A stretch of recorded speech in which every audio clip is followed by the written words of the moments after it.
안녕하세요. 반갑습니다. 오늘 우리에게 주시는 하나님의 말씀을 같이 읽겠습니다. 창세기 19장 30절부터 38절입니다. 롯은 소알에 사는 것이 두려워서 두 딸을 데리고 소알을 떠나 산으로 들어가서 숨어서 살았다. 롯은 두 딸들과 함께 같은 굴에서 살았다. 하루는 큰 딸이 작은 딸에게 말하였다.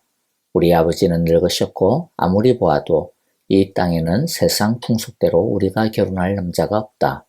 그러니 우리가 아버지께 술을 대접하여 취하시게 한 뒤에 아버지 자리에 들어가서 아버지에게서 씨를 받도록 하자. 그날 밤에 두 딸은 아버지에게 술을 대접하여 취하게 한 뒤에 큰 딸이 아버지 자리에 들어가서 누웠다.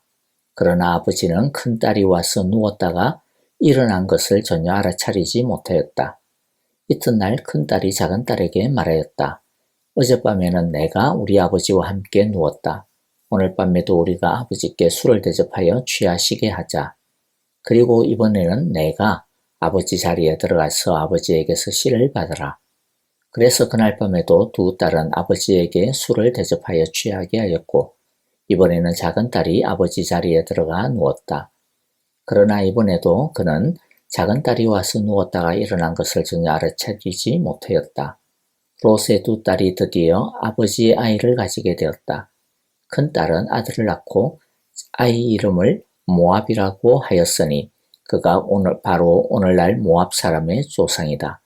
작은 딸도 아들을 낳고 아기 이름을 베남미라고 하였으니 그가 바로 오늘날 암몬 사람의 조상이다. 아멘. 오늘의 말씀은 심판당하는 소돔에서 간신히 살아남은 롯과 두 딸의 생존 이후의 내용입니다. 구원받은 이후 롯의 행동을 통해 하나님께서 우리에게 주시는 메시지가 무엇인지 함께 교훈을 나누어 보도록 하겠습니다. 본문의 이야기를 잠깐 다시 보죠. 롯과 두 딸은 소알이라고 하는 작은 성으로 피신하여 살아남습니다.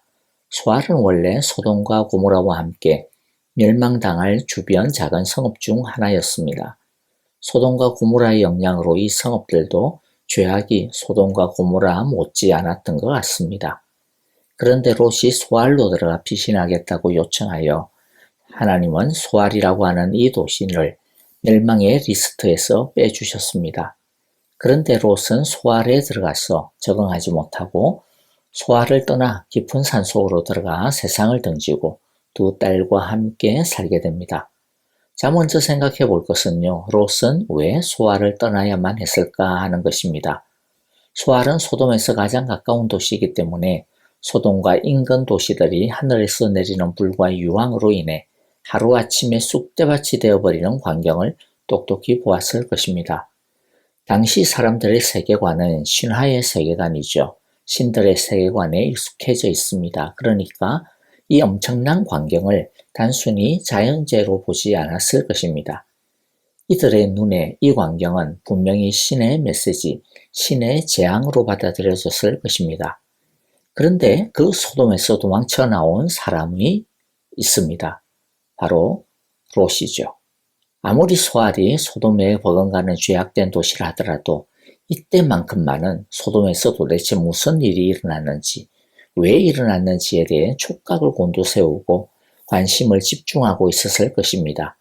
사람들은 롯의 입을 주시하고 있었을 것입니다. 하나님께서 롯을 구원해 주시고 원래 심판하기로 되어 있던 소알을 제외시켜 주신 이유가 무엇일까요? 단순히 롯의 목숨 하나 살려주기 위해서만은 아닐 거라고 생각이 됩니다. 롯의 입술을 통해 소돔에서 일어난 일을 증거하라고 하신 것입니다. 하나님께서 롯을 멸망 가운데서 살리신 이유는 롯을 통해 아직 멸망당하지 않은 소알 사람들로 하여금 자기 죄를 깨닫게 하고 하나님 앞에 회개하기 위해서입니다. 롯이 그렇게 했다면 요나 선지자가 니느웨 성에 가서 하나님의 회개의 메시지를 선포했을 때 니느웨가 대대적으로 회개하였듯이 소알에도 아주 큰 회개 운동이 일어났을지 누가 알겠습니까?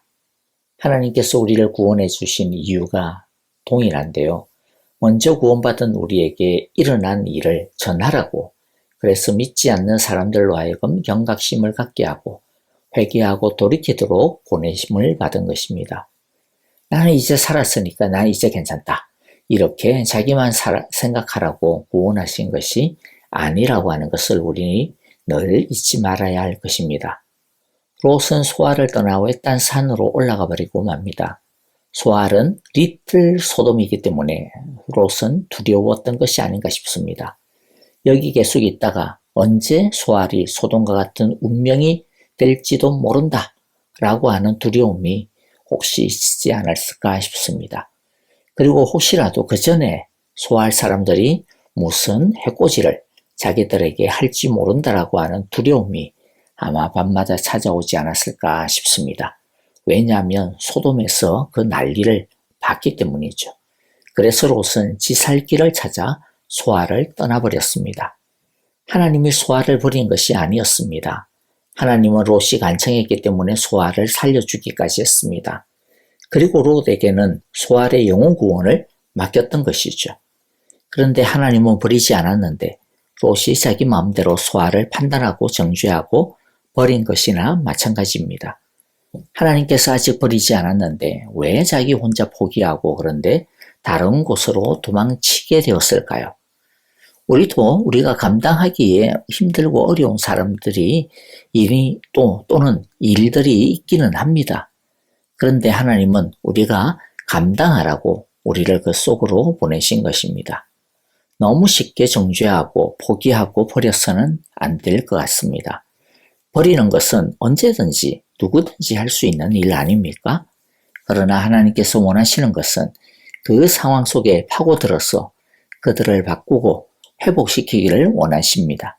하나님께서 포기하기 전에는 최후의 순간까지 회복될 가능성을 바라보면서 참고 인내해야 할 것입니다. 자, 다음 장면으로 이제 좀 넘어가 보면요. 롯은 소알을 떠나서 별 문제 없이 잘 살 줄 알았습니다. 소알 사람들을 떠나면 죄를 짓지 않을 줄 알았습니다. 우리도 그렇게 생각하지 않습니까? 이상한 사람을 내가 피하기만 하면 문제없이 살 수 있을 줄을 생각하죠. 죄된 환경을 벗어나면 죄에 시달리지 않을 줄을 생각합니다. 그러나 문제는 소알이 아니고 뭐가 문제입니까? 외적인 것이 문제가 아니고 바로 우리 마음속에 있는, 내 마음속에 있는 소돔과 고모라라는 거죠. 우리 마음속에 소돔과 고모라가 있다라는 겁니다. 구원을 받았다고 해서 그리고 최대한 이 세상과 멀리하고 지낸다고 해서 끝났다라고 생각하면 안 됩니다. 롯의 두 딸은 종족을 보존하기 위해 자기들 머리에 떠오르는 대로 해버립니다. 아버지에게 술을 잔뜩 먹여 취하게 한 다음 아버지와 관계를 맺어 아이를 가집니다. 그러한 것은 세상의 방식, 소돔의 방식이었습니다. 이들은 구원을 받았고 소돔으로부터 나오기는 나왔지만은 그러나 소돔의 방식과 습관들은 여전히 남아있었던 것입니다. 우리도 그렇습니다. 구원을 받았다고 해서 바로 완전히 거룩해지는 것은 아닙니다. 좀 이상한 사람들을 정죄하고 그들을 피하고 나중에는 자신의 거룩을 지키기 위해 사람들도 가급적이면 피하고 TV도 끊고 인터넷도 안 보고 친구도 안 만나고 혼자 꽁꽁 싸매고 지낸다고 해서 죄를 피할 수 있을까요? 밖에 있는 죄도 문제지만 바깥의 죄보다 더 심각한 것은 내 속에 있는 죄성이라고 하는 것을 깨달아야 합니다. 자, 그러면 롯은 어떻게 했어야 할까요? 구원받은 이후 롯은 어떻게 살아야 오늘 우리가 읽었던 이러한 민망하고도 낯뜨거운 죄에 빠지지 않을 수 있었을까요? 첫째, 롯이 소알을 떠나 다른 곳으로 옮기려고 했다면 그가 마땅히 가야 할 곳은 딱 한 군데밖에 없습니다. 어디일까요? 네, 맞습니다. 삼촌 아브라함에게로 가야겠죠. 왜냐하면 그곳에 먹을 게 많고 그런 걸 떠나가지고 그곳이 말씀의 자리이기 때문입니다. 믿음의 공동체가 있는 자리이기 때문입니다. 즉 구원받은 이후 우리는 말씀이 있는 곳으로 가야 합니다. 그리고 함께 믿음을 세워나가고 지킬 수 있는 믿음의 공동체 속으로 들어가야 합니다. 혼자서 산속 굴로 들어가는 것은 망하러 가는 것이나 다를 바가 없습니다. 꼴저꼴 보기 싫어서 그냥 혼자서 인터넷으로 좋아하는 설교를 골라가면서 듣는 것만으로 우리는 신앙생활을 끝내버리게 되는 경우가 많은데요. 그렇게 해서는 건강한 신앙으로 자랄 수가 없습니다. 죄된 이 세상과 싸우는 것은 혼자서는 불가능합니다. 물론 다른 사람과 공동체를 세워나가는 것은 결코 쉽지가 않습니다. 갈등도 많이 일어나고 때로는 충돌도 일어납니다. 그래서 이 꼴 저 꼴 보기 싫어서 혼자 있겠다고 하는데 심정적으로는 충분히 이해가 됩니다만은 그런데 갈등이 일어나고 심지어 아주 크게 다툼이 일어나는 것을 무조건 나쁘게만 볼 필요는 없습니다. 왜냐하면 그 갈등들이 모난 우리들을 깎아내기 때문입니다. 우리들의 모난 인격을 깎아주는 그러한 과정이기 때문이죠.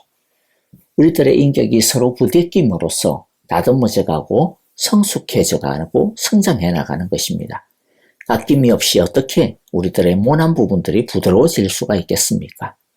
그러므로 아픔인 동시에 그것을 어떻게 대처하느냐에 따라서 우리가 함께 성장하는 귀한 기회가 될 수도 있습니다. 자, 그리고 또 하나, 롯은 왜 아브라함에게로 가지 않았을까요? 아마도 그것은 자존심 때문이지 않았을까 싶습니다. 그래서 차라리 산속에서 혼자 사는 한이 있어도 설령 굶어 죽는 한이 있어도 은혜를 구하지 않겠다. 그러한 마음이지 않았을까 싶습니다. 아쉬운 소리 하고 싶지 않았던 것이죠. 여기서 우리는 구원 이후에 우리가 풍성한 삶을 제대로 누리기 위한 두 번째 중요한 자세를 배우게 되는데요. 하나님의 은혜를 얻는 데 있어서는 알량한 자존심을 내려놓아야 한다는 것입니다. 은혜는 구걸해야 정상입니다. 왜냐하면 은혜가 뭡니까? 은혜는 받을 수 없는 것을 받는 것을 은혜라고 합니다. 그러니까 누가 은혜를 받을까요? 받을 수 없는 줄을 알기에 이것저것 제지 아니하고 하나님께 사정사정 매달리는 사람이 결국에는 은혜의 주인공이 됩니다. 하나님 앞에서 우리는 겸손해야 합니다. 겸비한 자가 하나님 나라를 받습니다. 자존심이 세다라고 하는 것은 자기 의의가 여전히 강하다라고 하는 뜻이죠. 자기 자신에 대하여 죽어야 합니다. 오직 하나님만이 살아있어야 합니다. 우리가 해야 할 가장 중요하고도 첫 번째 일이 무엇일까요? 부끄러움을 무릅쓰고 하나님의 은혜를 구걸하는 것입니다. 우리는 영원히 은혜의 거지가 되어 겸손하게 하나님의 은혜를 구걸해야 합니다. 날마다 하나님이 던져주시는 것이 없다면 죽을 수밖에 없다라고 하는 절박함을 가지고 겸손한 마음으로 하나님의 은혜를 구걸하는 우리 모두가 되시기를 간절히 기도하고 축복합니다. 그럴 때 하나님은 물을 변화시켜 포도주가 되게 해주실 것입니다. 하늘의 문을 여시고 모든 신령한 은혜의 선물을 골고루 내려주실 것입니다. 아멘. 자, 이제 우리 함께 마음을 모아 찬양 드리면서 오늘의 말씀 마음에 새기고요. 우리 함께 결단하는 기도 드리도록 하겠습니다. 하나님께서 우리에게 주신 믿음의 공동체를 위해서도 기도해 주시고 목장을 위해서 특별히 기도해 주시고요. 연루하신 우리 어르신들, 양론에 계신 어르신들, 또 치료받고 계시는 우리 모든 성도님들, 특별히 이진구 집사님 항암 치료를 위해서도 여러분들 많이 기도해 주시면 고맙겠습니다. 우리 함께 오늘 이 시간 찬양 드리며 기도하겠습니다.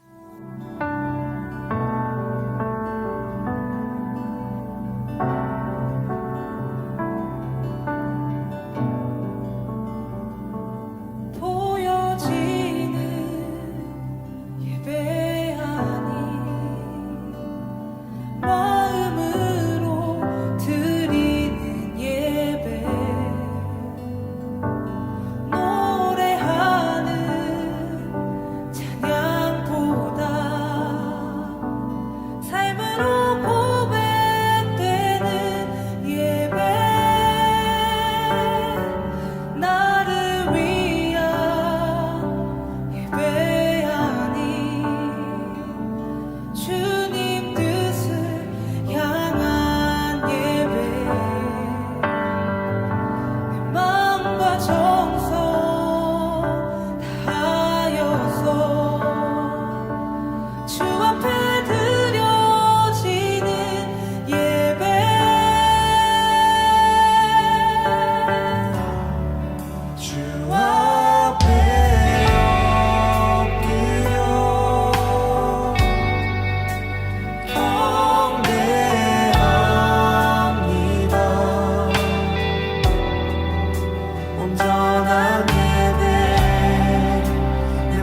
맘의 예배 내 모든 것 받기 합당하신 분 주 앞에 엎드려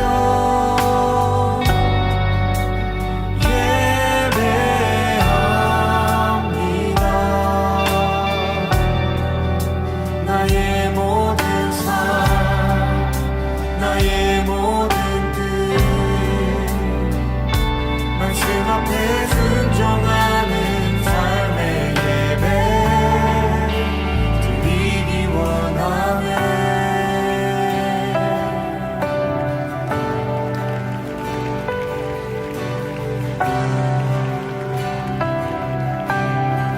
나를 위한 예배 아닌 나를 위한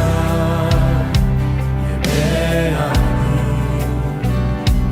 주님 뜻을 향한 예배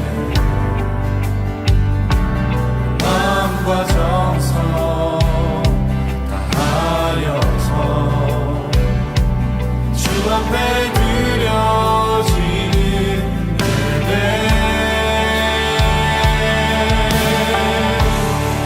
주 앞에 엎드려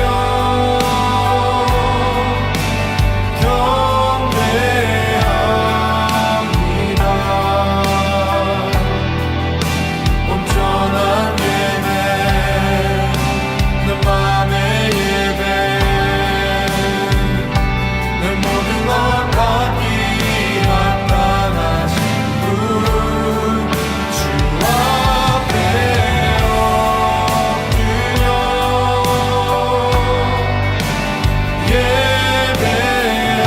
예배합니다. 나의 모든 삶 나의 모든 뜻 말씀 앞에 순종하는 삶의 예배 드리기 원하네.